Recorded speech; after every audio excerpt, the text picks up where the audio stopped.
After the alien invasion, humanity is forced to hide in underground bunkers. The world leaders of Earth are desperately trying to keep people underground. But there is a soldier who kills one of the enemies and discovers a terrible truth. But think shelter immediately. The nonsense could attack at any moment. 50 years after the attack of something, all of humanity lives underground, although there are those who refuse to descend into the bunkers. An ordinary person can return to the surface only by becoming a soldier and serving the standard term, 100 days. One day, a soldier with the call sign Sum-1 completes his required training and boards a tank to travel to the outpost Cerberus, where he must serve his shift. On the way, the military encounters people running towards the shelter, which is called Exilium. The soldiers disembark one by one as they reach their assigned posts. Finally, it's someone's turn. However, the soldier cannot immediately enter the bunker as the door is jammed, so he climbs the watchtower to contact the command. The soldier undergoes DNA identification and the system congratulates him on the start of his 100-day service. He will have to monitor the territory, track something, and send those who stray into the shelter. The protective ring is in order, there are no breaches, all cameras are functioning, and the power supply is stable. But upon arrival at the post, the soldier does not find the person he was supposed to replace, which is a breach of protocol. The commander reassures someone. The former watchman with the call sign VAX-7 was evacuated for medical reasons. He was called up from the reserves and now he must strictly adhere to all the rules. He must not leave his zone and must be very vigilant because his vigilance is a condition for survival of humanity. They provide him with a daily access code and instruct him on how to enter the bunker through a secret passage, allowing him to go outside for this purpose. Someone begins to settle in. Finally inside, he discovers that the room is neglected and empty. Someone arranges his rations, lights a cigarette, and polishes a glass, listening to the system's reminders to think about the safety of himself and his family. At night, he dreams of laughing children, but the daily alarm clock reminds him of how many days are left until the end of his active service, and someone begins his daily routine. Exercises, showers, territory check, and food from his rations. During lunch, he suddenly hears strange sounds and sees movement in the corner of the room, but doesn't have time to understand what it is. Later, he reports everything to the commander, but the commander reassures him everything is proceeding as usual. At night, someone sees children playing again. In the morning, the routine of the previous day repeats: exercises, shower, food, and the one regulated cigarette. Every day is an exact copy of the previous one. There are 87 days left until the end of his service when someone manages to catch an unknown creature which turns out to be a white rat. However, the animal escapes without allowing itself to be properly examined. Immediately, there is a report of an attack by something on the refugees and there is no one left alive. Someone activates the system check and it reports that the defense lines are not damaged. But the soldier clearly sees movement in the bushes on the monitoring screen and reports it to the commander. The commander dismisses any intrusion and asks not to worry. There are 71 days left until the end of the term. The rat that someone named Doctor is no longer afraid of humans and he feeds it. One day there is an alert about a malfunction in one of the cameras and the soldier goes outside to perform technical maintenance on the security system.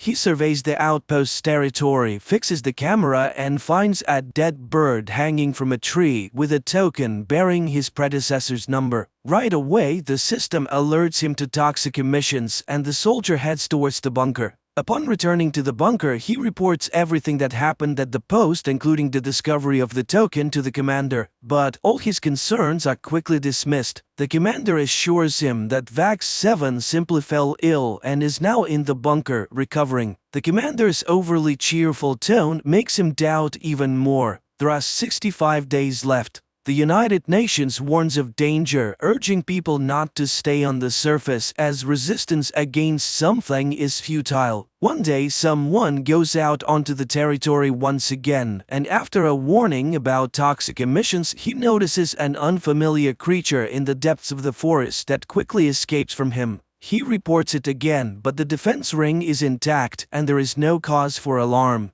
Someone decides to investigate the bunker and finds a blood stain on the wall, leading him to suspect that Vax 7 may have shot himself and was never evacuated. The soldier tries to access the video camera recordings from the closet where it happened, but the system denies him access. So someone decides to break into the locker belonging to Vax 7 and discovers a sketchbook and a radio receiver. Among the drawings, he finds a sketch of his own post, Cerberus, and a neighboring post, Graham, sparking his interest. There are 54 days left until the end of his term. Someone increasingly thinks about the neighboring post and one day decides to go to Graham to try to establish contact. However, he finds that he cannot cross the perimeter because an implant in his leg activates pain with any attempt to leave the ring. The audio commands insistently urge him to return to Cerberus. He decides to take a step back and climb a tree, hoping to establish contact by waving his hand and shouting to Graham, but he receives no response. Returning to his post, he reviews the archive files and suddenly he discovers some creature on the internal camera and the electricity goes out. Behind him, the soldier distinctly feels someone's movement, even though the equipment insists that there is no intrusion. Someone rushes outside and even shoots at the bushes, scaring off a bird. He reports the malfunction to the commander, who promises to send a repairman and reminds him of his duty, especially with only 40 days left.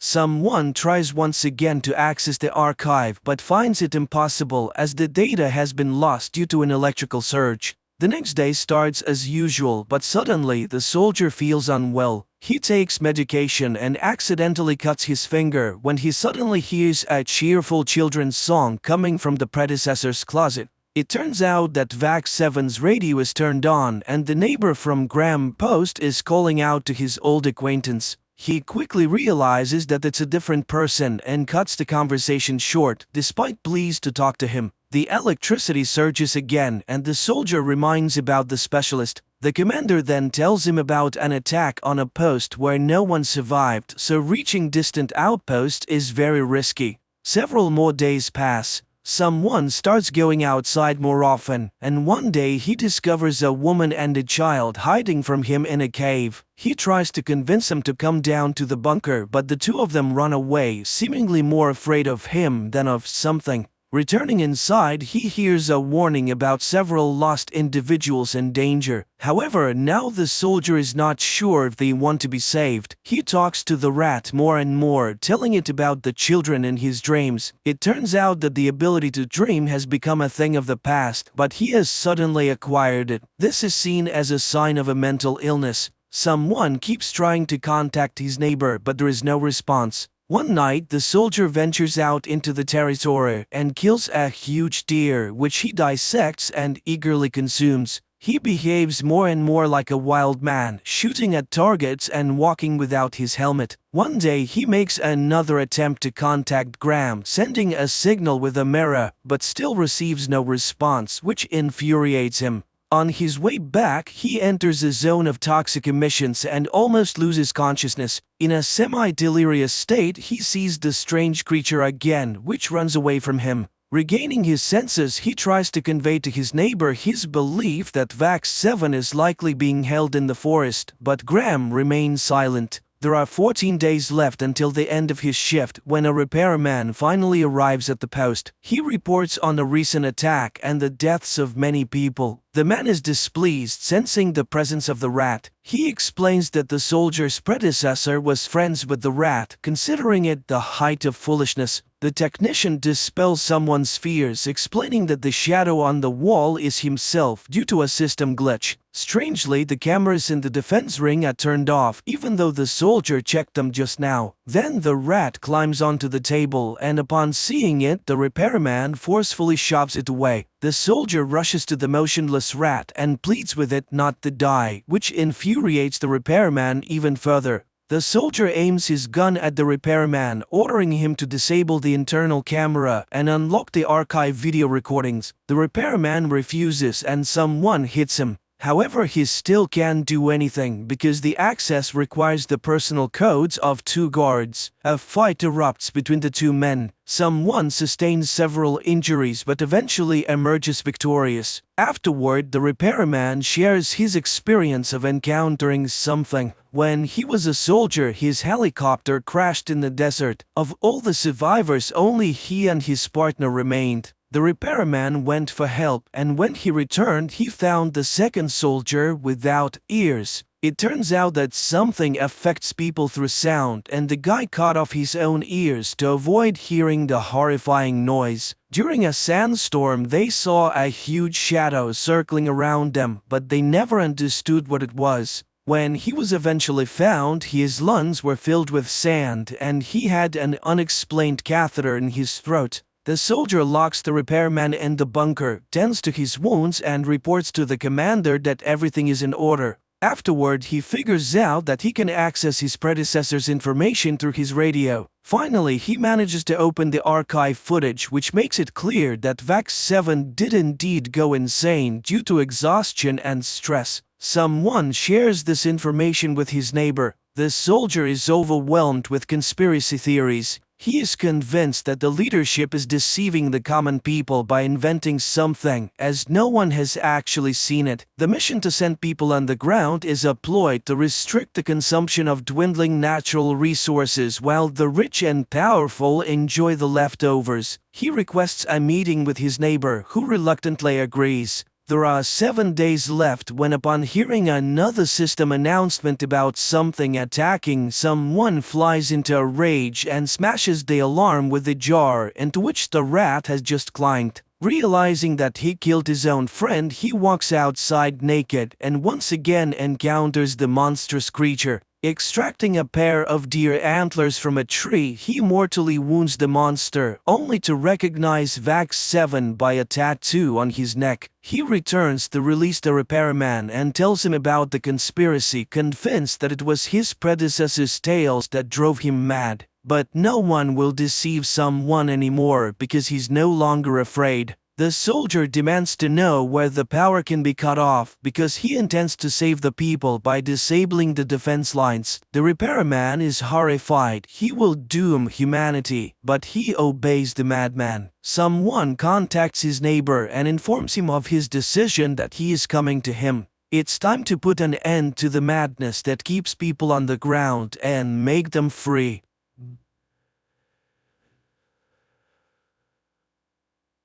In a small provincial town in Pennsylvania, life flows peacefully and calmly. Milton Robinson, a 79-year-old widower and one of its citizens, leads the life of a simple retiree. He regularly attends town council meetings where he always raises the same issues about changing the town's slogan and installing an additional pedestrian crosswalk near his home. One summer morning, after presenting his proposals as usual, Milton heads home. He spends his day with his daily chores, has dinner, and goes to bed. In the morning, he waters his azaleas and feeds the birds. Later, his adult daughter Denise comes to help him with his monthly bills. There's no news from his elder son Tim, as he lives far away and rarely calls. After finishing their business, Denise goes to the restroom and finds a jar of peas there. She's concerned about her father's well-being, and even though Milton assures her he's fine, she suggests he see a neurologist for a checkup. After all, the man is quite old, and forgetfulness could be a sign of approaching dementia. However, Milton vehemently opposes seeing any doctors. Denise goes to work, leaving the old man alone with his beloved detective shows and a solitary dinner. One night, he suddenly hears a commotion in his backyard, and going outside, he sees a flying saucer that has landed awkwardly. Milton calls the rescue service, but they remind him that joking with such a serious organization is a matter for the authorities. They no longer answer his calls, so he dials Denise's number, but she is unavailable. After a restless night, he heads to the town council meeting, where as always he talks about the slogan and the crosswalk. At night, the old man hears strange sounds from the backyard, goes out to see what else has happened, and finds an injured extraterrestrial being in his patio. Once again, he tries to reach his daughter, but Denise, as always, is unreachable. He leaves a voicemail and waits for a call, but it's all in vain. The next morning, as usual, he attends the meeting. His friend Sandy this time proposes a new project for interacting with the youth. She has put up posters around the town and would be delighted if someone came to listen to her stories and advice. She is eager to be part of the lives of lonely young people who need friends. When it's Milton's turn, he starts with the town's motto and the crosswalk as usual, but after that he talks about the UFO that ruined his flowers and broke the bird feeder. However, nobody believes him, considering it the ramblings of an elderly man. Two active retirees, Sandy and Joyce, advise Milton not to bring up this topic at the meeting anymore, or else no one will take the suggestions of the elderly townspeople seriously. Sandy suggests giving the old man a ride home and reminds him that she is always nearby and he can count on her help. Milton becomes angry, realizing that he is being taken for a lunatic. That evening, Milton checks his backyard again to see the extraterrestrial being whom he had thought was dead, but the creature suddenly raises its head and looks at him plaintively. Milton wraps the unconscious extraterrestrial in a blanket again and leaves a glass of water for it. In the morning, he finds the extraterrestrial wrapped in a blanket and seemingly shivering at his back door. Milton invites it inside since it's warmer in the house. He doesn't know what to do because he has never experienced anything like this before. The old man notices that the visitor has drunk all the water, so he brings another glass. Then he prepares a tray with various foods he finds in his house, but the extraterrestrial chooses only an apple.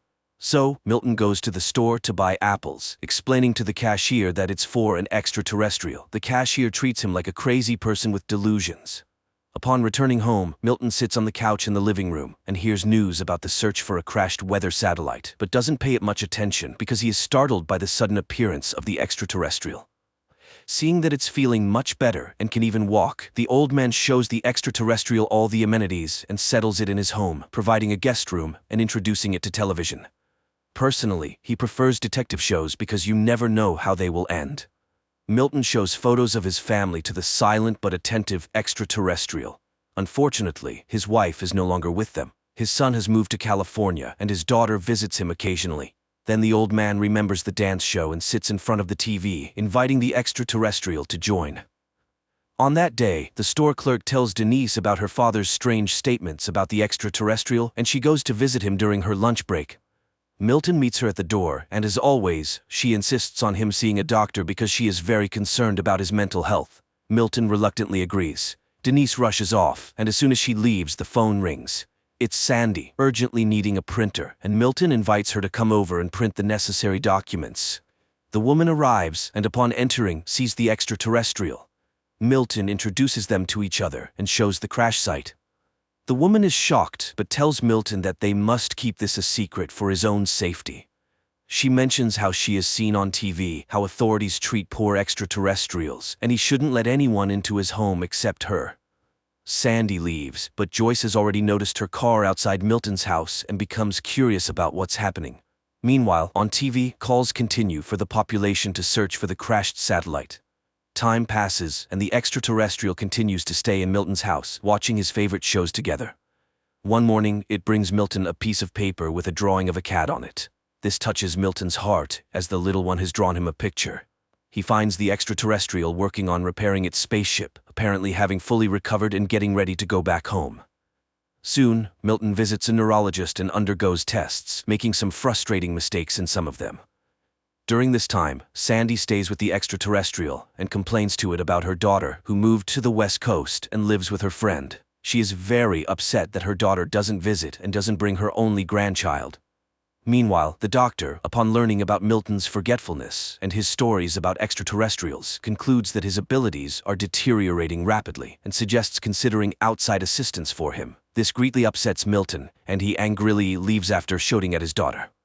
Sandy, setting aside the children's book she was reading to the extraterrestrial, tries to ask questions, but the old man goes to his room. Later, he finds the extraterrestrial by its spaceship and complains about his daughter, who wants to put him in a nursing home. He hasn't been in touch with his son, and it seems he was a bad father. The extraterrestrial listens very attentively to the old man, putting down its tools. After this, Milton leaves a voicemail for his son, telling him about his life and Denise's affairs, hoping that he will find it interesting. The next day, Sandy brings a t-shirt for the extraterrestrial as she thinks it's uncomfortable for it to be naked. She also suggests giving it a name, Jules. Milton gets irritated by what he considers silly suggestions but eventually agrees with his friend. Meanwhile, Joyce, upon hearing about the government's offer of a reward for information about the crashed satellite, goes to Milton's house and looking through the window, sees the extraterrestrial. Now she is also in on Milton's secret and suggests naming the extraterrestrial Harry. Sandy suggests to Milton that he should acknowledge the fact that Joyce is joining their group, even though he's ready to kill the overly curious lady. Then she shows pictures of cats that Jules has drawn for him. Joyce speculates that Jules is trying to communicate something to the old man since all the drawings are of cats. However, Milton refuses to believe it. Meanwhile, the government receives numerous calls about various anomalies. One day, a woman complains about a man who spends hours staring at his rocket in the yard. FBI agents go to the given address but find a homemade rocket and a happy man next to it. At the same time, Joyce visits Milton to spend time with the extraterrestrial. She also gives it a t-shirt and offers it apples. During this time, Sandy receives a call from a young man who was interested in her posters. He comes to her house and the joyful woman invites him for tea. While Joyce talks to the extraterrestrial about her life in the big city, where she even performed in concerts because she sang well, Sandy engages in conversation with the guest and Joyce suggests singing for the extraterrestrial. While she does that, the young man asks for permission to use Sandy's restroom, but when she follows him upstairs, she sees him stealing her jewelry. After she threatens to call the police, the man attacks her and tries to strangle her. However, the extraterrestrial has a vision of the events and telepathically makes the man's head explode. This raises suspicions at the FBI, who are conducting the search for the crashed spaceship. Responding to police questions, Sandy suddenly realizes who saved her from certain death and rushes to Milton's house. She hugs Jules and tearfully thanks him for saving her life. The retirees discuss the potential danger of the extraterrestrial, but conclude that it's only dangerous to bad people. Meanwhile, the FBI agents can't understand how and from what the head of the criminal could have burst, so they decide to keep an eye on Sandy. On this day, Denise meets the elderly folks at the store and again brings up the topic of the apples Milton bought. However, Milton avoids the conversation. Later, the group has lunch at Milton's house when Sandy notices a strange smell. When they go outside, they discover a dead cat that Jules apparently brought there. Connecting all the facts, the retirees realize that the extraterrestrial needs cats for some reason, and now there are not 7, as in the picture, but 6.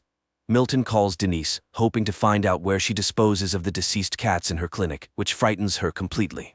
Not receiving a clear answer, Milton and Sandy decide to drive around the streets of the town, since cats often meet their fate under car wheels.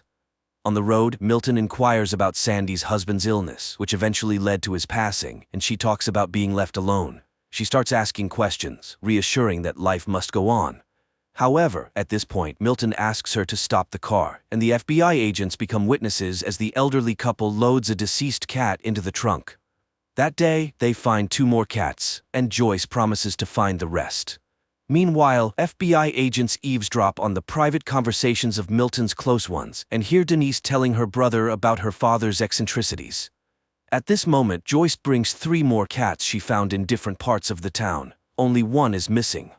Just then, agents knock on the door, but the elderly folks hide and don't open it. The men eventually leave, and the people realize they need to act quickly.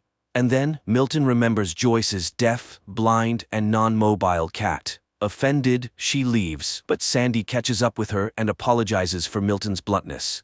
Joyce admits that he's right. It's long past time to end the suffering of the cat. She brings the animal, and the extraterrestrial puts it to eternal sleep. Then it covers the remains with some material, and they start to merge into a single object.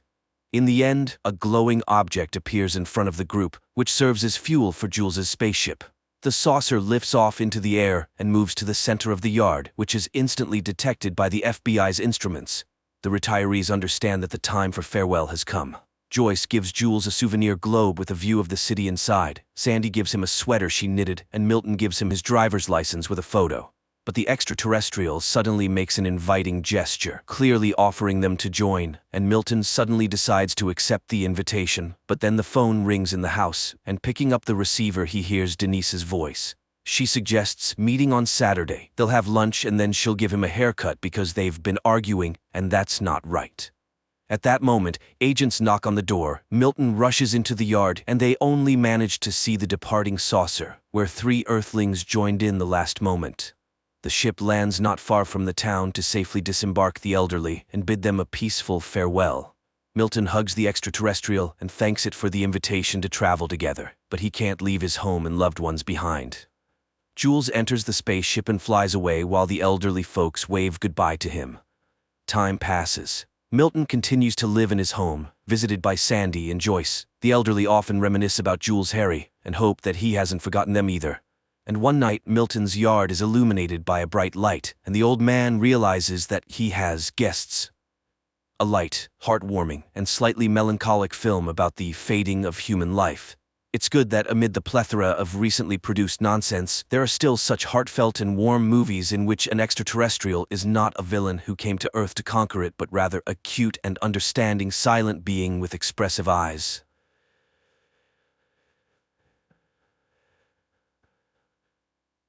People often fantasize about immortality. But what if a person could live for a few hundred years or thousands? What would an immortal look like? What would they do? How would they relate to family and religion?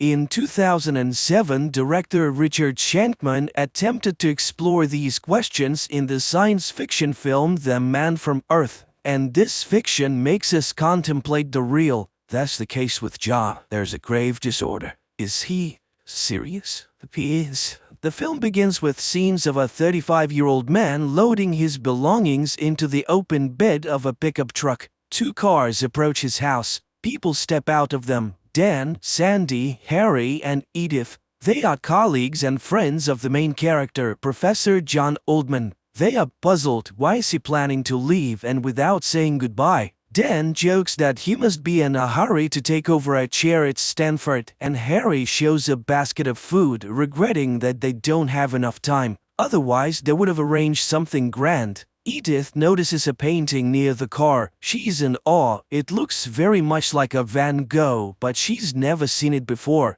John says it's a gift from a friend. Edith is surprised. It looks like an authentic one. John invites his friends into the house. They ask him to tell the truth. Why is he leaving his home and 10 years of teaching? John responds that he can't stay in one place for long, but his friends don't believe it. It can be that he moves so frequently. He's only 35 and he hasn't aged a bit in the last 10 years. Any woman on the faculty would give anything to know the secret. At that moment, Professor of Archaeology Art Jenkins arrives with his student, Linda. He gives John a book about prehistoric caves as a memento and also wonders where John is heading. Again, John says that he just enjoys moving around and brings out an expensive bottle of whiskey. People become more cheerful and forget about the uncomfortable questions. They form a circle and wish him a long life and good luck. On the shelf, Dan finds a strange bone artifact.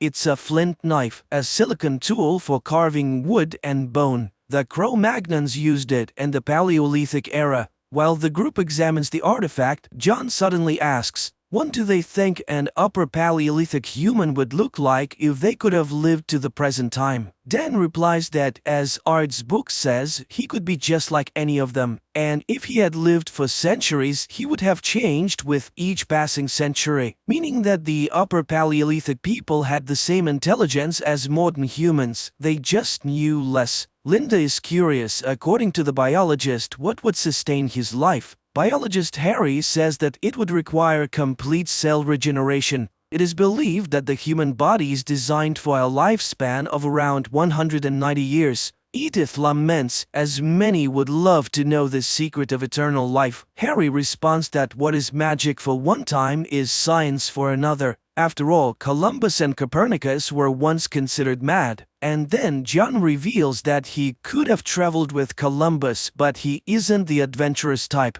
Moreover, he was already convinced that Earth was round. However, back then he still believed that there was an edge somewhere that one could fall off. The friends give uncertain smiles, thinking it's a joke, right? But John denies it. Every 10 years or so, people start to notice that he doesn't age and he has to leave. The friends are puzzled. Is he saying he's a Cro-Magnon? John explains that at least for the last 4,000 years, since the time of Mesopotamia, he's been sure of it. In his first life, he lived to about 35 years old and became the leader of his tribe because they believed he was a sorcerer. He didn't even have to fight for it. But then fear arose and they banished him. People believed he was stealing their life force to remain young. He was pursued because he wouldn't die. That's how the habit of joining new tribes he encountered along the way emerged. At first, John thought something was wrong with him. Maybe he was evil and that's why he couldn't die. Then he thought he might be cursed, or on the contrary, blessed. Later, he believed there was some purpose to his existence, and now he thinks he simply came into being. His friends are intrigued. John's story is full of interest. Edith is curious again about the fate of the Van Gogh painting, and John tells them that Van Gogh gave him the painting when John was Jacques Born, a pig farmer. Van Gogh used to visit him, paint, and talk about how nature finds its reflection in art. Art asks, "Did you always leave?" John shrugs. Sometimes he created a new identity for the next 10 years. Sometimes he even posed as his own son. But a few times he got caught. He even spent a year in a Belgian prison in 1862 for forging state documents. His friends start to get annoyed. John seems to have an answer to everything except one. Why does he do it? And he answers, he just wanted them to say goodbye to him specifically. After this, those around him conclude that John has serious issues. He remembers about moving. He still needs to take the boxes. While the man is carrying his belongings, Harry tries to find hidden microphones or cameras. People just can't believe that what is happening is real. At the car, Sandy confesses her love to John. He says that she's not indifferent to him either. But now she understands what she's getting into, right? Because one day he'll be forced to leave. He cannot give her eternity. But she objects. What is eternity, and who has it? Her parents divorced even before she was born. Besides, there's death, illness, insurmountable circumstances. Nobody knows how much time they have, whether it's a lot or little. She loves him and will accept everything he can give her. John and Sandy return to the house. Their friends say that they still have more questions. For example, does he remember any of his native languages? The man replies that he remembers a little. Besides, they haven't changed much. And did he engage in cave painting? Yes, he knew a man named Daru who was excellent at his work. He painted animals that hunters hoped to kill and eat. Once, after an unsuccessful hunt, the leader knocked out all his teeth for failing with his magic. After that, someone had to chew his food for him. Eventually, he developed jawbone inflammation and they abandoned him. Then John headed east. It was at the beginning of the Bronze Age. He walked along trade routes and learned the languages of the places he visited. Everywhere there were myths about the creation of the world and new gods. He was a Sumerian for 2,000 years, then a Babylonian during Hammurabi's reign. For some time he sailed as a Phoenician. It seems he spent his whole life on the road and learned a few new tricks. He even staged his own death a couple of times. He made it to India and met Buddha, the most remarkable person he had ever encountered. Buddha taught John many things he had never pondered before. In the midst of the debate, Dr. Will Gruber arrives. The doctor says that there's absolutely no way for John to prove the truth of his story, and no way they could verify it. He's either their friend, or a caveman, or a liar, or a lunatic. The doctor is curious. In this extensive life being discussed, did he ever get sick? John answers affirmatively. Like everyone else, he had serious illnesses, perhaps pneumonia or other lung infections. He suffered from typhoid, yellow fever, and smallpox. He survived the bubonic plague, and it's even more horrifying than history tells. But he doesn't have any scars. Among the friends, a debate flares up, whether to believe John's stories or not. They contradict all their notions about nature. Dan is puzzled. A person with John's intellect would have studied a lot of things. John confesses he has 10 scientific degrees, including all those his friends have. He earned his biology doctorate at Oxford in 1840, but his achievements are just an excess of time, not brilliance. Suddenly, Dr. Will pulls out a gun. He asks John if he would survive if he's shot, but John never claimed he was immortal, just very old. The doctor is curious. What does John think about death? Is he afraid of it? John explains that ancient people thought about death, but they had a practical understanding. They stopped moving, fell, and never got up. Infections were incomprehensible. Aging was the biggest mystery. So at first, John thought that everyone around him was wrong. After all, they aged and died. And again, the friends ask, what is it like for a person when everyone they knew has died? The doctor asks John about his parents, but he says he only remembers glimpses. The doctor remarks that it's not surprising. He too remembers his father very vaguely. Will starts reasoning about what's fair and what's not.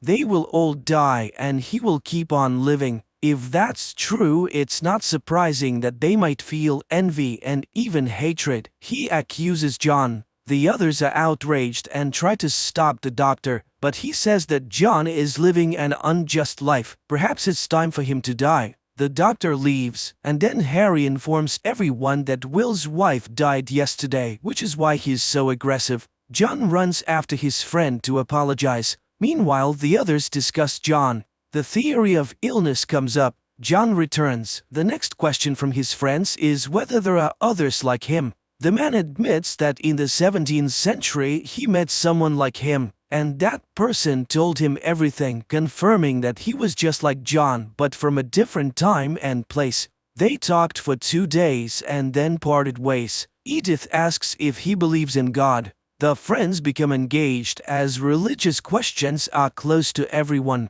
Did he meet anyone from the Bible? Was he a part of religious history? Numerous theories are suggested. Edith is outraged, considering it blasphemy. John recounts that he once encountered Buddha and he liked what he heard. He had been contemplating the teachings for 500 years. Then he became Etruscan and infiltrated the Roman Empire. He didn't like how it turned into a massive killing machine. He went to the Middle East, thinking of passing on Buddha's teachings in a renewed form. He tried, but he was one dissident against Rome.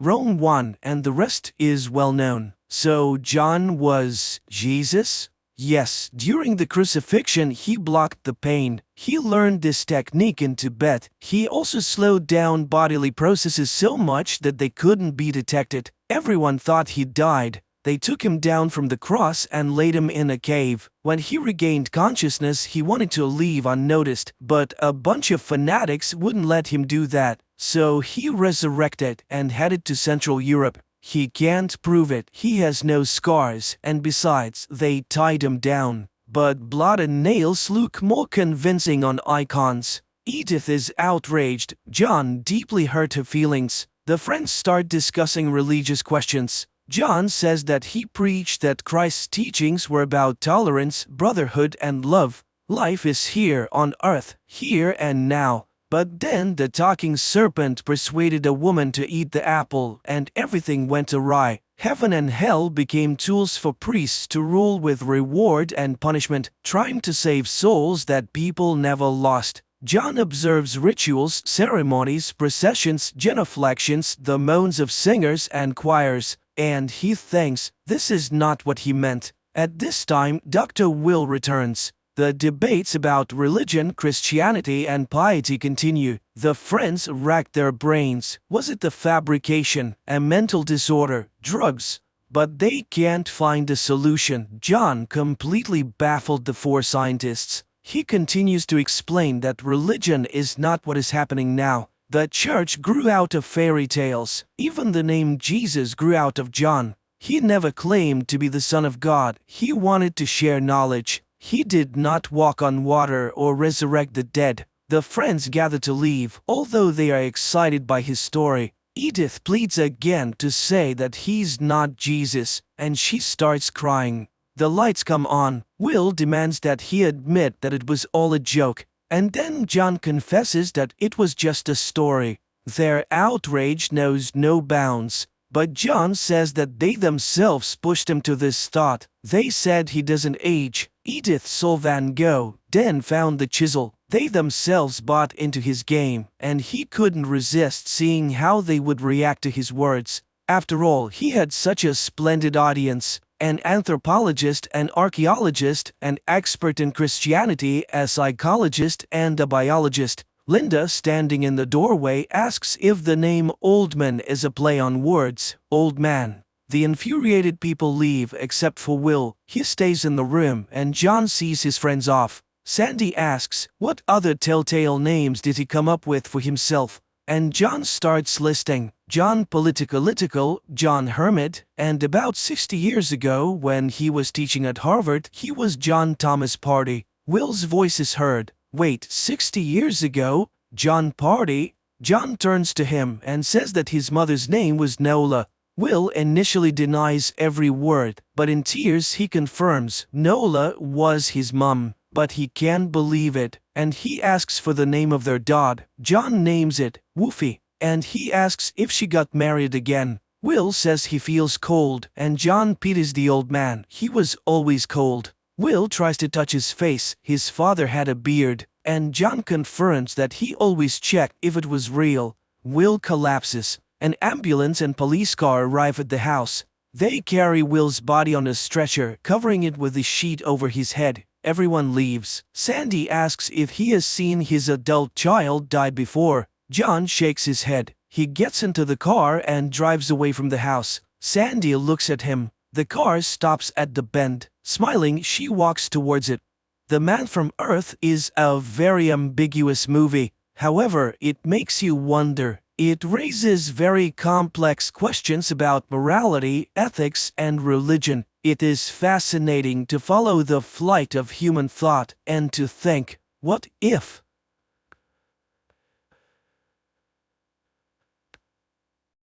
"2157. A voiceover narrates, Earth has forgotten about wars and famine. Nature has revived. Medicine has conquered deadly diseases. Humanity is exploring unknown planets, entrusting the search for extraterrestrial life in deep space to students full of strength, courage, and a belief in goodness. A young man named Max embarks on another flight. Suddenly, his spacecraft is damaged by an asteroid and makes an emergency landing on an unknown planet. Max steps outside, and immediately his shuttle explodes, leaving him without communication. But he doesn't despair, and first of all, decides to explore. By all parameters, the planet resembles Earth, and the astronaut hopes to find help and maybe a communication system here. But an indigenous inhabitant captures him in the forest. To understand the language of this planet, Max inserts a translator capsule into his ear. The indigenous person, named Zeph, turns Max over to the authorities. They put a helmet on Max that can project a person's thoughts and memories onto a screen and begin the interrogation. At the same time, in a nearby room, Corporal Gaius is assigned to transport Max to the capital as a subconvoy. Here, Max senses a strange signal, and everyone around starts chanting the anthem of the guard. Later, they pass by a strange tower, which, according to Gaius, serves to protect against enemies. Suddenly, its base explodes, and the structure collapses onto the road. Gaius is trapped inside the car, but Max pulls the corporal out. It turns out that this act was carried out by the rebels, the main enemies of the supreme authority of the state. The two men reach the capital on foot. Meanwhile, the head of the Department of Special Research, known as the Wanderer, summons his subordinate named Fank and instructs him to deliver Max to the department. Fank takes Max away, while the Republic's prosecutor reports that the Wanderer has taken in a strange savage and instructs gathering all available information about it. Then it's time to activate the towers, and everyone prepares in their own way. The prosecutor enters the bathroom and clamps a special stick between his teeth. Meanwhile, Fank has a seizure, and while soldiers assist him, Max manages to escape from the vehicle. The shocked young man walks through the city, marveling at the unfamiliar and incomprehensible life. Meanwhile, the unknown fathers gather for a meeting, as they call the rulers of this planet. After a long walk, Max enters a local cafe where he stands up for a waitress who was insulted by one of the patrons. The grateful girl introduces herself as Rada. It turns out that she is the sister of Corporal Gaius. While escorting her home, Max gets into a brawl with a street gang and defeats them. Impressed, Rada takes him to her place. Later, Gaius returns home. Max starts asking questions about the workings of their world and quickly realizes that Rada and Gaius's minds are poisoned by propaganda and false information. Rada is convinced that their planet is hollow and there is no such thing as the sky or space. Meanwhile, Gaius educates his new friend about the political structure of their state, known as Saraksh. The unknown fathers are the saviors of the homeland who have stopped wars with the help of defense towers that protect the country from attacks. Nobody knows the unknown father's true identities because they are not rulers, but public servants. At Max's request, Corporal recommends him for the guard. Max demonstrates a high level of training, which surprises Gaius. The two men often argue about politics, and one day Gaius admits that neighboring states hate Saraksh because they were once a single state united by a common history. Gradually, romantic feelings develop between Max and Radha. They go for walks often, and Max tells her about his home planet, Earth, and regrets that his parents believe he is dead. Soon, Max is tasked with catching rebels, whom they identify by their regular seizures reminiscent of epileptic fits. One of the rebels attacks the captain, and Max saves his life, after which the captain suddenly regrets catching them, as they are also human beings. Max reveals that he considered them something like savages. Later, Max attends interrogations and sees that the rebels are not terrorists, as the unknown fathers label them, but ordinary people with their ideals and beliefs. Max cannot come to terms with the cruelty of the interrogations and simply cannot believe that someone is paying the rebels to hate the government. Meanwhile, Fank reports to the Wanderer that he has found the savage, while Gaius and Max are summoned to the captain of the guard, who orders Max to execute the arrested rebels. Max leads the condemned to the execution site in the forest, but soon he returns to the commanding officer, drops his gear and weapons, as he has released the arrested rebels, and walks away. Max begins to speak about the real and just order of the world that exists on Earth. In response, the captain shoots Max, and Gaius is ordered to write a report about the transfer. Meanwhile, the unknown fathers are discussing an attack on neighboring states. The prosecutor advocates for starting a war, and the chief father orders them to come up with a pretext, such as an attack on a tower. During this time, Max's body is recovered by the rebels. Among them is a doctor who is astonished because, according to all the rules, Max should have died. He reveals that the unknown fathers are a group of conspirators who have seized power and eliminated dissenters, thus diverting the population's attention from poverty and corruption. The towers are transmitters of special radiation that hypnotizes the impoverished people, although most of them do not notice it. The minority, which includes the rebels, experiences excruciating pain. The transmitters are activated twice a day across the country, causing people to go insane and die. Max is recognized as one of their own and taken for an operation to sabotage the tower, organized by the prosecutor through a traitor. Amid gunfire, Max makes his way to the transmitter and detonates it. However, the rebel squad perishes. Max seeks refuge in Radha's apartment, where he reveals everything he has learned about the towers. Gaius does not believe this and suggests that Max should return to his home and take Radha with him. But at that moment, the guards storm the apartment and arrest the men. Max is incarcerated in a prison, where he is recognized by the indigenous Zeph, who is also a rebel. Max tells Zeph about the tower's destruction and the loss of the rebel squad. Meanwhile, the Wanderer asks the prosecutor to hand over Max to him. The prosecutor, however, requests in return to halt the development of more precise transmitters, as he fears that his secret will be revealed since his reaction to the radiation is similar to that of the rebels, meaning he is also a dissenter. Later, Max and other death row inmates are sent to clear the southern borders of the remaining war robots. During this time, the prosecutor learns that Max is immune to the emitters. He decides to break the agreement with the Wanderer and orders Max to be brought to him. The next day, Max attempts to convey to the rebels the idea that they should not destroy the towers one by one but strike at the center where the signal originates. Zeph becomes furious and explains that the towers are not for identifying dissenters. They are active continuously, not just twice a day. The radiation from the towers robs people of their ability to think critically. However, it makes them believe everything that newspapers, radio, teachers, and preachers say. People can be made to believe anything. Only the rebels understand this, as the radiation does not hypnotize them, but only inflicts agonizing pain.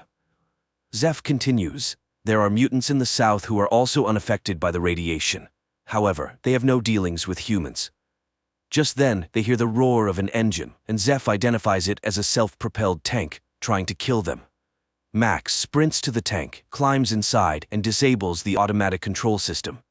He then informs his friends that he is heading south to find allies and destroy the towers. At the border, the military attempts to stop the tank, and among them, Max recognizes Gaius. Taking him captive, Max breaks through the barricades. On the way, Max tells Gaius about the true situation on this planet, and Gaius becomes convinced of his accuracy when, at the designated time, he is outside the tower's range and does not feel the radiation. Gaius gets angry upon realizing that he has been a puppet of the government all this time, but Max tries to calm him down and reminds him that there are 40 million people like him, and it is for them that he initiated this rebellion.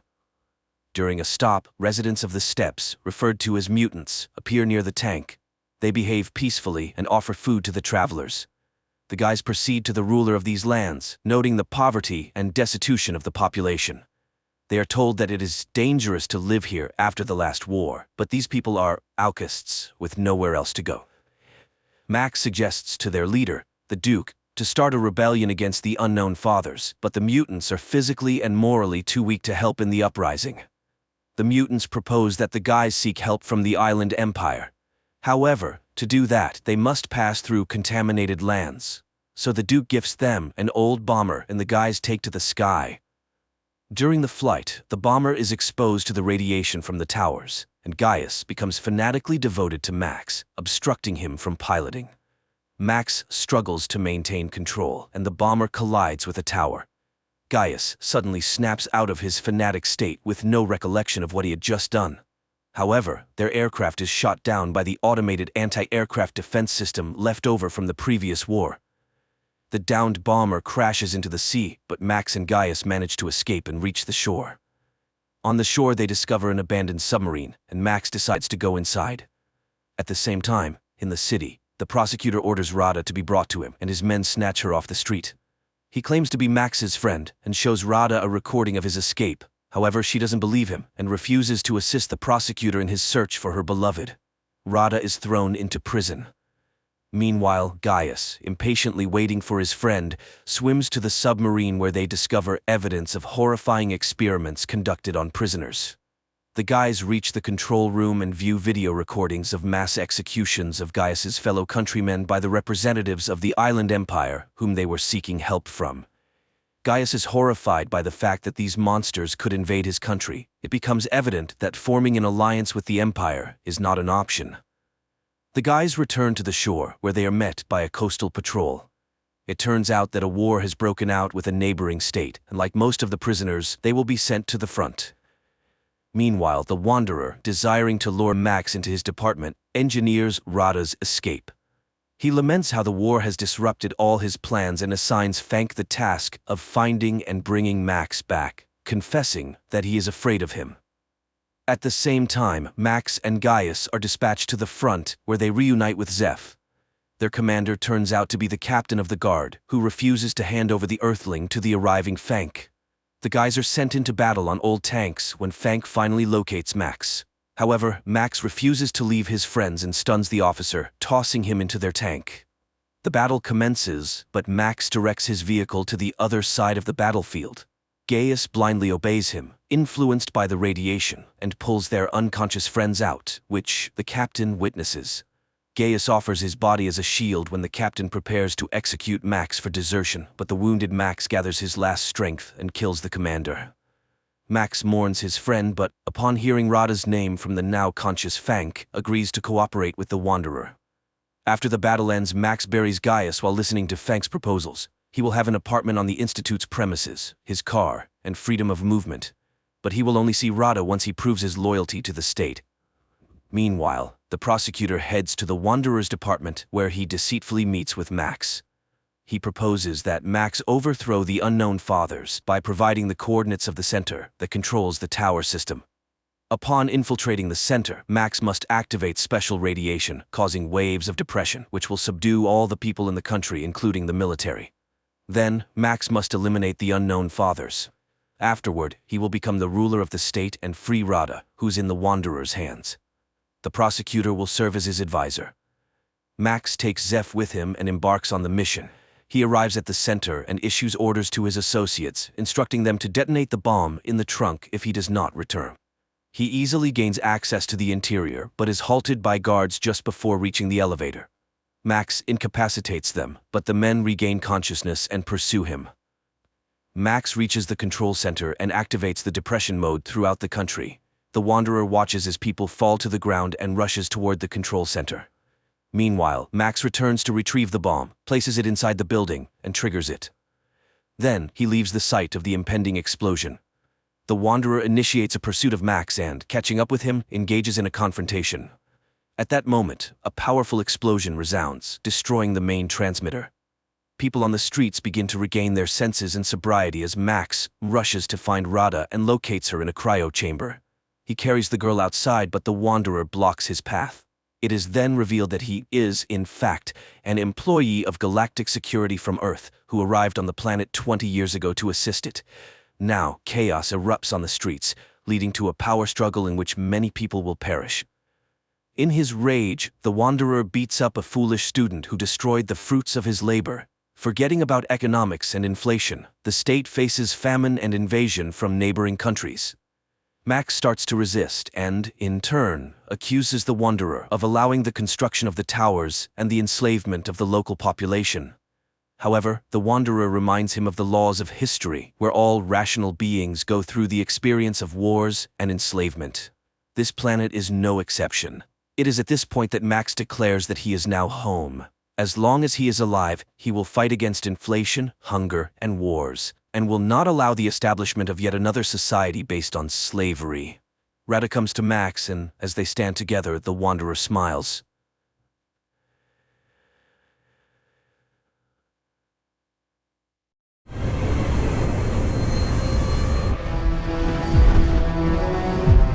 You, sir, are a scholar and a gentleman. One beautiful day, an ordinary family is celebrating a child's birthday. Dad is grilling barbecue, Mom is chatting with friends, while the kids are amazed by a cowboy's lasso-throwing skills. Later, the children go to eat cake, and Cooper's daughter suddenly freezes, staring at the horizon. The man turns around and sees a huge nuclear mushroom cloud rising over the city. The next minute, the blast wave reaches their home. The owner hides his family in a shelter, while Cooper and his daughter jump on a horse and ride away as nuclear mushrooms rise behind him. 219 years have passed. Lucy is a young woman who possesses many skills and lives in shelter number 33 with her father and brother Norman. Unfortunately, it's impossible to find a man who wouldn't be related to her. Therefore, the council decides to allow her to take a husband from another colony. The happy girl puts on the communal wedding dress, while her neighbors, led by her father, the shelter's warden, prepare tables for the wedding, displayed in a field surrounded by a 3D image of distant mountains. The father is happy for his daughter, regretting that her mother didn't live to see her wedding. Then comes the moment when people head to the portal, guarded by the gatekeeper Chad, Lucy's cousin. He has long loved the girl but must admit the fairness of genetic ethics. The young man presses a button. The portal opens, letting in a delegation from a neighboring colony. Their leader reminds that for fresh blood, they must receive seeds and spare parts from machinery, and a young man is brought to Lucy. Their marriage is registered, and everyone sits at the tables. The shelter's residents notice that the guests are rather uncouth but decide not to focus on this. Lucy's father delivers a speech, hoping that the next generation might finally live on the surface. People dance and enjoy themselves, much to Norman's displeasure. The groom asks the girl to show him the bedroom, and she leads him to the room. The young couple begins to perform their duties while Norman patrols the colony and suddenly finds the body of one of the colonists. And Lucy unexpectedly hears a distant scream. She puts on a universal bracelet, which instantly shows that her young husband is infected with radiation, indicating he came from the surface. Realizing he's been found out, he lunges at her and throws her against the wall. Dazed, the girl watches as the guy takes a knife and prepares to kill her. Lucy remembers her skills and tries to take the knife, but the man stabs her in the side. At that moment, an alarm sounds. The man gets distracted, and Lucy knocks him out with a vase hit to the head, then administers first aid to herself and rushes to the armory, where she finds a pistol and hurries to the room where her fellow tribesmen remained. She kills an alien she encounters, but upon leaving the room, she witnesses a real battle. Lucy manages to save Norman when her unmade husband appears, but her father drowns the son-in-law in a barrel of water and rushes to a signal about a breach in the doors. Lucy runs after him and freezes in front of a team of aliens who have taken the shelter's residents hostage. The attacker's leader offers the man a choice, his fellow tribesmen or Lucy. As the girl tries to understand what this means, her father locks her in a compartment, after which his captors take him with them from the surface when an explosion destroys the gates. Meanwhile, on the surface of the Earth, in the Brotherhood of Steel barracks, young men are beating one of them, Paladin Maximus. His friend helps the guy recover and leads him to classes where they are taught useful wasteland skills, as soon they will serve as knights. They are seekers and guardians and must be able to distinguish ancient artifacts. At this time, to the Paladin's great admiration, Steel Knights arrive at the base. Later, the friend leads Maximus to a hangar where their armor is stored to look at them. Later, Maximus hears cries of jubilation and finds out that some of them were promoted. Among them is his friend, who will become the assistant to Knight Titus. But in the morning, the barracks are awakened by a wild scream. It turns out that someone put a blade in the future assistant's boot, and the girl severely injured her foot. Maximus is arrested and led to the Brotherhood's leader. In the shelter, order is being restored. Lucy is stitching up her stomach wound, and people gather for a council meeting. She requests that a squad be assembled and sent to the surface to search for her father. However, the council refuses to do this. Lucy then gathers the necessary items and heads to the gates, accompanied by her brother. Chad rushes to go with her, but she sedates him and says goodbye to Norman. The gates open and the girl steps onto the surface. She surveys the world of sand, where traces of the past tragedy still linger, and walks towards the sea. Maximus is accused of maiming a comrade out of envy, but he denies it. The leader realizes the boy is not guilty and appoints him as an assistant to the Steel Knight. The next day, the leader assigns the knights and their assistants the task of finding an escaped scientist who has stolen a very important object. Knight Titus and Maximus load up on a helicopter and fly to their designated sector. At the same time, a band of bounty hunters lures a wild ghoul from the grave to find this scientist heading to the witch Moldover, with whom the ghoul has old ties. Unexpectedly, the ghoul shoots the hunters and sets off on his own accord. Lucy travels across the surface and one day stops to camp near an abandoned house. She makes a fire and falls asleep by it. She awakens to strange sounds and sees a dog devouring a huge insect. A man sitting by her fire explains that the cockroaches not only survived the nuclear blasts, they mutated and are now very dangerous. He advises the girl to return to the shelter, as she does not know the rules of the outer world. But Lucy is obliged to find her father. The man leaves. Meanwhile, the Steel Knight and Maximus land in the right sector. Near their landing spot, the fugitive scientist and his dog hide in a cave. Sometime later, the knight and his assistant arrive there. Maximus immediately finds the sought-after scientist's tracks, and the knight heads into the cave. Maximus is also forced to go with him, though he has no armor. Inside, a giant mutant cave bear attacks them. The knight engages in combat, but the beast overpowers him, and Titus suddenly starts to run. Maximus barely manages to kill the huge beast. The knight turns out to be a weak man who blames and insults the boy. Then Maximus refuses to revive the wounded knight and lets him die, deciding to find the fugitive himself. He dons the armor himself and learns to use it. The boy is amazed at how his strength has increased and the boundless opportunities that have opened up before him. Incidentally, he saves a weakling, although it turns out that the person was not very good. He realizes that he needs to figure out who is worthy of protection first. Lucy reaches a town where she was advised to look for traces of her father's kidnappers. She enters one of the shops, where an elderly saleswoman, recognizing her as a shelter resident, advises the girl to leave this place. Shelters are underground havens where the rich hid while the world perished, so no one here will help her.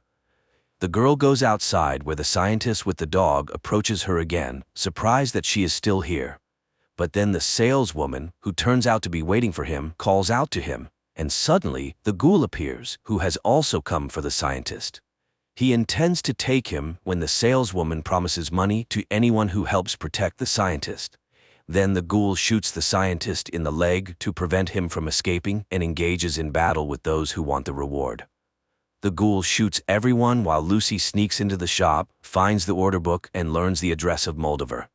She wants to leave, but sees how the ghoul injures the scientist's dog and hears his plea for help. She stands up for him and shoots the ghoul with a capsule, which only makes him laugh. Then a knight lands in front of the ghoul. Maximus asks the girl to look after the scientist while he fights the ghoul. She and the saleswoman take the injured scientist into the shop, where the woman attaches an iron leg to him and offers to accompany him to Moldover, giving her the coordinates. The pair leave while the ghoul fights the knight and quickly finds his weak spot. Maximus has not yet mastered all the advantages of the suit, which costs him losing his navigation ability. The Iron Knight is thrown far from the shop, and at that moment, the ghoul realizes that his target has escaped. Meanwhile, Lucy and the scientist stop to rest, and the girl watches in horror at the scientist's bloodied leg. She realizes they won't make it, and the man confirms this. He confesses that he will soon die, but she must definitely deliver his head to Moldover. He pulls out a saw and dies. Sometime later, the ghoul finds the headless body of the scientist amidst the sandy wasteland and follows the tracks of Lucy, who is carrying the head to Moldover. Soon the girl stops to rest and, after snacking, examines the head, wondering what is so special about it. Just in case, she inserts a tracking device into its nostril. Maximus examines the armor and finds a malfunction. Suddenly, he is called from the base, which surprises him. He reports the death of his assistant and is promised a replacement, though he vehemently opposes this. The boy heads to the nearest town, where he finds a workshop and, paying all the money he has, repairs the broken module. But when he returns to the suit, he discovers a gang of local marauders trying to dismantle the armor for scrap metal. He engages in a fight, but is hit hard in the face. The boy regains consciousness to see that the armor has been breached. He grabs a piece of metal lying nearby and uses it to destroy the attackers. Then he sees a helicopter arriving, dropping off a new assistant. The assistant turns out to be one of his tormentors from the training camp. Maximus manages to close the helmet, and the new assistant does not notice the substitution. Lucy reaches the place where Hollywood once stood. She stops by a pond when an unknown monster attacks her, snatching the backpack with the scientist's head and disappearing into the water. Lucy tries to track the thief but is caught in the ghoul's sights, to whom she explains what happened with the head. At this time, the Shelter Council conducts an investigation into Lucy's escape, after which Norman realizes that no one intends to search for either his father or sister. In the desert, Maximus torments the assistant with various misdeeds, avenging past humiliations, but the latter continues to serve the Steel Knight willingly. They find the ghoul's tracks with a special device, follow them, and find the headless body of the scientist. Meanwhile, the ghoul sets up a hunt for the underwater monster, using the girl as bait. Soon, the beast emerges onto the shore. It grabs Lucy, but the ghoul manages to pull her out. The girl barely manages to fend off the attack, but the underwater monster escapes, taking her boot. The enraged ghoul drags Lucy along. At this time, the Steel Knight's assistant fills the armor with water, talking about his life. Suddenly, Maximus asks him to talk about himself. The boy confesses that in fact he was a decent guy, and they beat him as part of the tradition like any other newbie.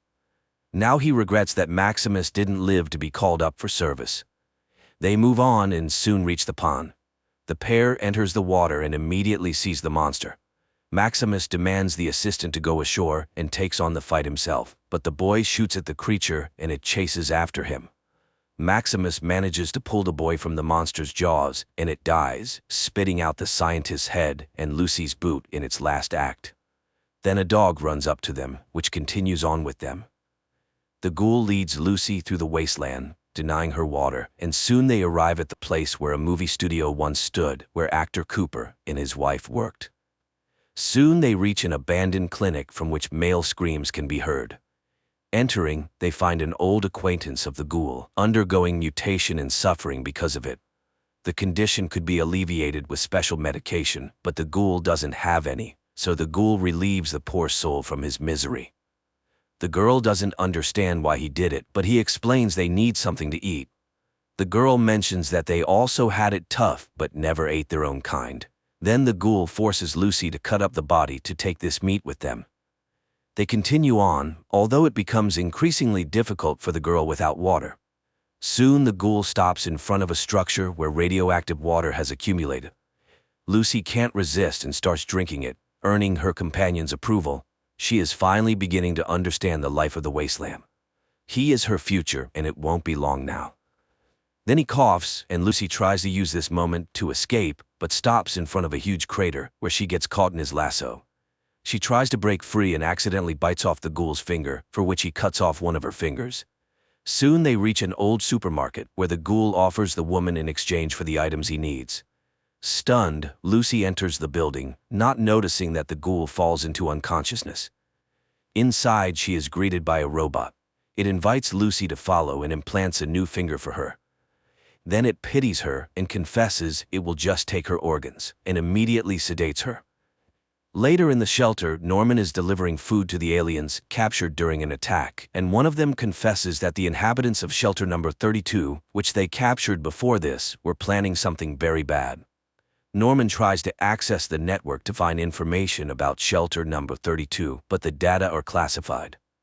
Together with Chad, they clear the debris and penetrate shelter number 32, where they find a devastated field in the desiccated corpses of the inhabitants. But if they were dead when the aliens arrived, it turns out they killed each other. Lucy wakes up and sees many women locked in glass cabinets, ready to be dissected for organs.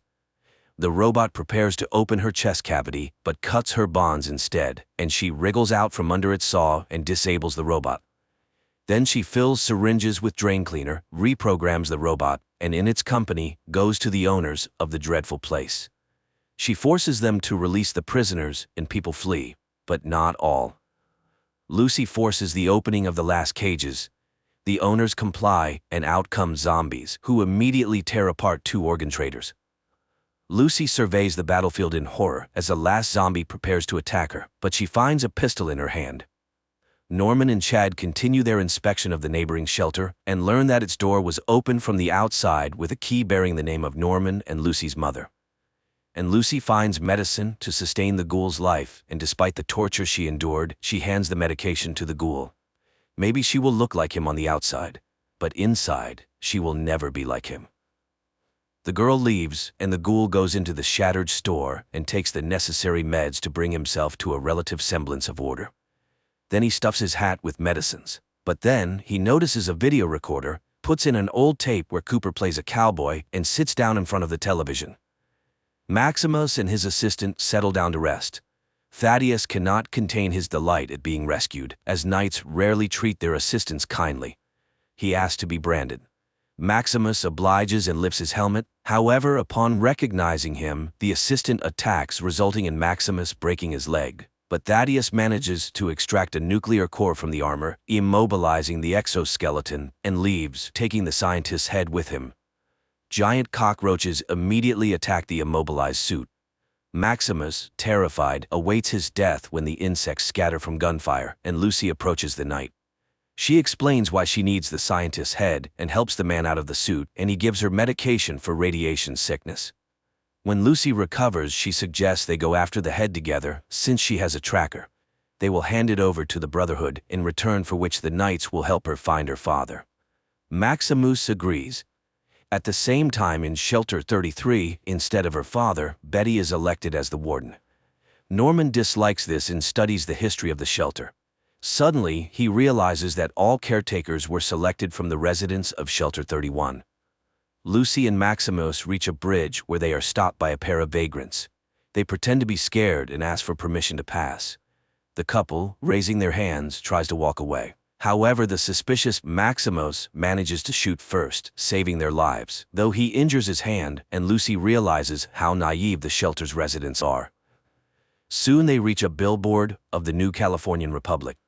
The girl is upset because they live with the belief that they are meant to revive America, but it turns out everything has already happened on the surface. Maximus reassures her, as there is no republic anyway. Soon they arrive at a huge crater in the middle of the city. The boy confesses that he survived this hell by hiding in a refrigerator, but then Lucy realizes that Maximus's wound is much more serious and leads him to a building with a clinic sign. Maximus lags behind, and when he enters, the girl is nowhere to be found. He searches for her and enters a chamber between two doors. The space fills with gas, causing the boy to lose consciousness. Betty leads her people to Shelter 32 to announce a partial relocation, as these resources are too valuable. Chad and Norman are surprised to see that the bodies have been removed and all traces of the tragedy have disappeared. Norman inquires about the whereabouts of his mother's key after her death. Betty confesses that they buried the woman with it. Maximus and Lucy come to in the shelter on stretchers. Maximus receives medical care. The shelter leader asks the couple to stay, as the boy needs treatment. Moreover, the suppliers have found armor and will soon deliver it here. Lucy thanks them for the refuge, and the leader informs her that she was born on the surface like many of them. The couple spends several hours in quarantine. From the conversation, it turns out that Maximus never knew a woman's love. Lucy is ready to teach him this art, as it is considered natural in the shelter, but the boy is embarrassed. Moreover, it is not customary among knights. Later, they go to lunch, where they suddenly notice that many of the surrounding people have various physical deformities. The caretaker turns out to be a cyclops.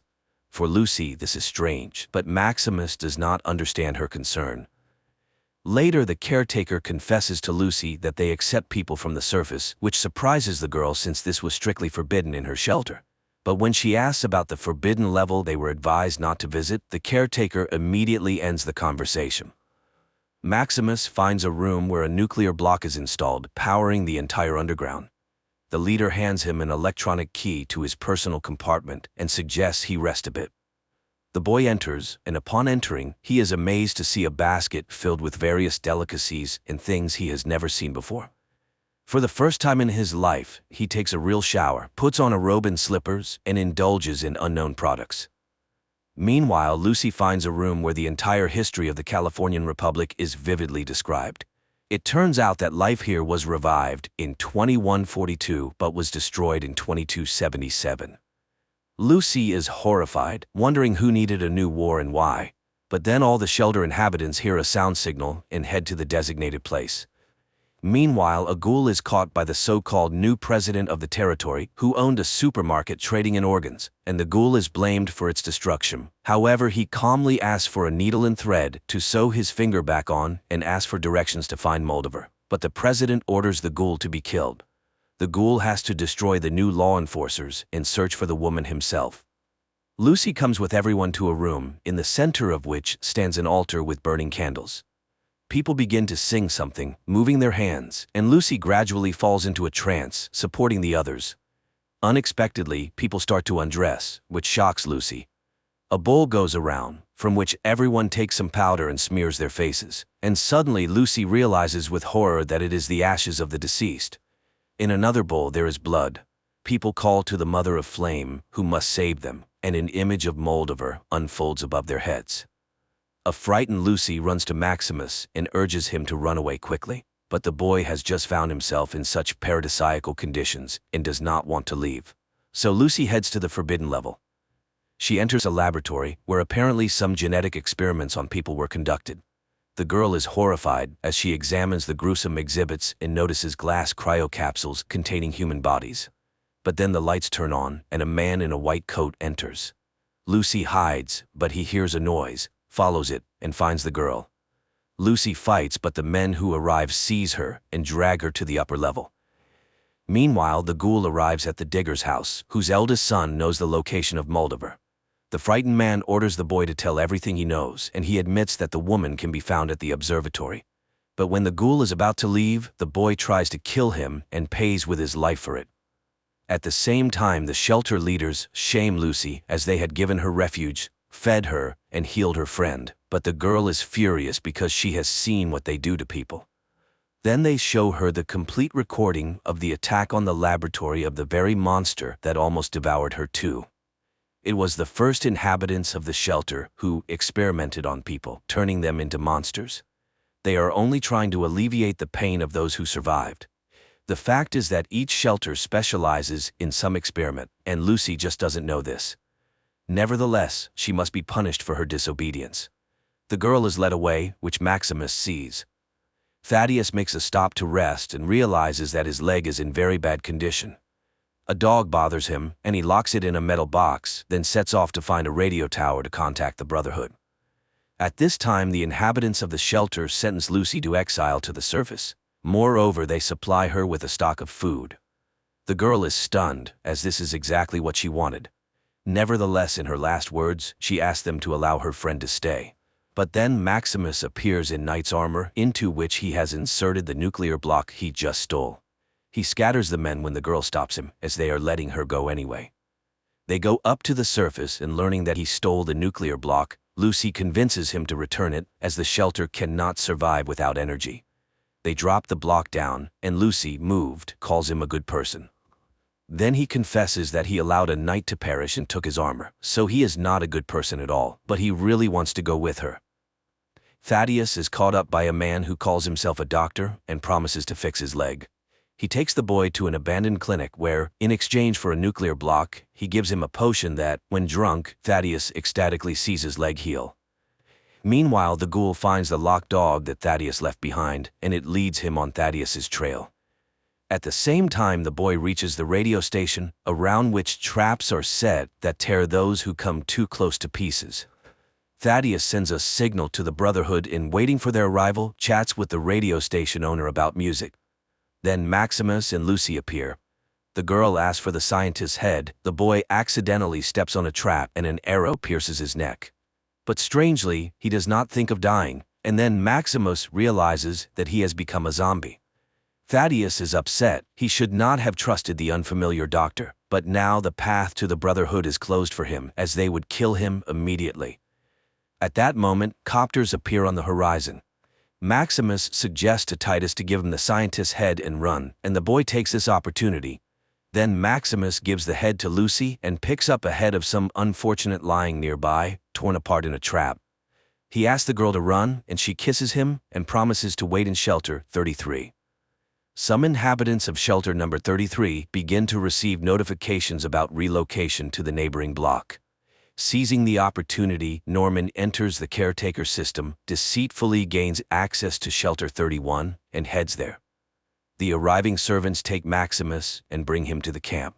The boy hands over the head he obtained to the leader and confesses that his knight perished. After finding nothing in the head, they sentence him to death. And then his friend confesses that she had cut her own leg because she was scared to go searching. Maximus shouts that he knows where to find the real head. The leader orders him to be released, and everyone prepares for a performance. At that time, Lucy reaches the observatory where her father is sitting in a cage. Sitting at the table, Moldaver greets the girl, who is horrified to see a dried-up, yet still living mummy seated next to the hostess. The girl is willing to give her the head in exchange for freedom. Moldaver extracts a vial from the head and offers to listen to the real story of her father. Although he begs his daughter not to listen, the woman begins her story. Meanwhile, Norman finds a robot with a human brain in the secret Shelter 31, which immediately tries to inject him with something. The boy barely dodges the crazy machine. Moldaver's story transports Lucy to the distant pre-war years when actor Cooper, agitated by his wife's talks of an impending nuclear war, decides to follow her. He comes to her work and listens to a corporate council meeting through a bug he planted on his wife. Billionaires discuss the decline in sales worldwide. Then they move on to the topic of shelters. Someone does not understand their necessity, arguing that if anyone survives on the surface, those emerging from the shelters will simply be killed. They counter that one could live underground for centuries, as there are vast reserves. Time is their main weapon. One could simply outlive the rest.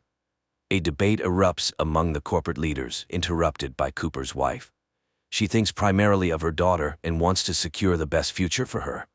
In the future, Norman reaches a room where rows of cryo capsules stand with the names of those who slept in them, including all the wardens, his father among them. The action returns to the past, where Cooper's wife reveals that over 100 shelters have been built across America, so each of them could fulfill their wildest dreams. In the future, the robot explains to Norman that all these people were selected for their creative thinking and positivity. They are the country's best gene pool, destined to revive the nation after the surface is cleansed. In the past, the debate flares up again, as destroying so many people is not easy. Then Cooper's wife suggests to start the war themselves. A nuclear war is a tragedy, but also the greatest opportunity to start anew, because then there will be no one left to fight. They will become monopolists of the entire world. At this point, Cooper is distracted by a young man who would like to get an autograph, and this is Lucy's young father. In the present, Moldaver explains that the man has lived for a very long time. He is part of the corporation that orchestrated all this horror, but he never spoke about it to his wife. She was very smart. It was she who discovered that something was draining water from the shelter. She realized that civilization had returned, but her husband mocked her. Then the woman took the children and fled. They found a wonderful city, but her father came with his men and burned it down. Lucy brought Moldover the cold fusion she developed and stolen by corporations, infinite energy with which life can be revived. Lucy sees a pendant on the mummy's neck that belonged to her mother and realizes what happened to her. Her father begs her not to believe Moldover, but the girl demands that he give her the synthesis code. He relents and provides the numbers. The woman leaves for the laboratory to start the cold fusion process. Meanwhile, the robot informs Norman that it will not let him leave after what he has learned. At the same time, Lucy's father pleads with her to open the cage and return home, just as an alarm sounds and Brotherhood copters appear over the observatory, opening fire on the people below. Knights and their assistants descend to the ground and engage in battle with the observatory's defenders. Maximus rushes forward, searching for Lucy while the knights wreak havoc around. Soon the knights burst inside the building, where they are suddenly stopped by a ghoul. It turns out he too once wore armor and knows their vulnerabilities. Thus he easily shoots the Iron Knights, remaining unharmed himself. At this time Lucy cries, torn between her father's pleas to come home and the terrible situation of her mother. But then at the room's threshold, a wounded knight falls, followed by Maximus. He opens the cage and rushes to Lucy. However, the girl confesses that it was her father who destroyed his wonderful city. Her father, meanwhile, dons armor and throws Maximus aside, knocking him unconscious. The girl pulls out a gun, but then the ghoul enters the room. When he learned Lucy's surname, he couldn't believe that this was the same guy from the corporation. He had waited over 200 years to find out where his family was. Lucy's father activates jet engines and flees. However, it turns out that this was exactly what the ghoul needed, as the man leaves a trail that can easily be followed to the place where the world's rulers are hiding, those who orchestrated the nuclear war. He urges Lucy to come with him. Then Lucy shoots the mummy, says goodbye to the unresponsive Maximus, and follows the ghoul. At the same time, an injured Moldover returns to the room where Maximus regains consciousness. She has activated the nuclear synthesis, and now people have infinite energy. A stunned Maximus watches as surviving lanterns light up over the ruins of the city, while Moldover smiles and dies. The Brotherhood members who rush in think their comrade killed the woman and celebrate Maximus as a future knight. Meanwhile, the ghoul and Lucy follow the trail of her father, who heads through the desert to a distant city. The series ends there.